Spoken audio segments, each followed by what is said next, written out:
पुण्यातील मिरवणुकांमध्ये अनेक मराठी कलाकार देखील दाखल झालेले आहेत आणि यावेळेस या कलाकारांशी बातचीत केली आहे। त्यांच्या भावना नेमक्या काय आहेत त्या जाणून घेतल्यात आमच्या प्रतिनिधींनी।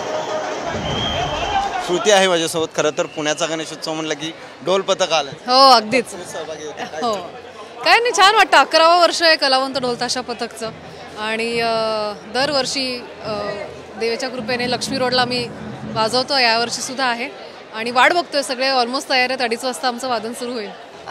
काय मी एवढंच म्हणेन की आम्ही खरंच सगळे इतकी लोक एकत्र येऊन खूप मनापासून तुझ्या चरणी काहीतरी अर्पण करतोय, एक वादन अर्पण करतोय, त्याचा मनोभावे स्वीकार कर बस।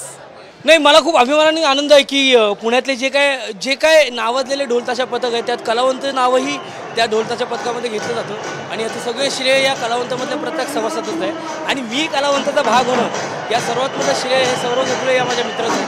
मी प्रचंड आनंद आणि प्रचंड एक्साइटमेंट आहे। काल रात्री 12 वाजता पॅकअप झालं, 3:30 आणि आज दुपारी मी इथे आलो आणि पुन्हा रात्री 8चा कॉल टाईम आहे। पण मधली ही जी एनर्जी आहे, ही जी गोष्ट आहे, हा जो आनंद आहे हा वेगळा लेवलचा आहे। त्यामुळे आम्ही मला वाटतं दगडूशेठच्या पुढे आझाद व्यायाममध्ये आपण पाहतो की अनेक कलाकार कलावंत ढोल पथक जे आहे ते पुण्यातल्या गणेशोत्सव मंडळ आणि मिरवणुकीमध्ये जे आहे ते सहभागी झाले।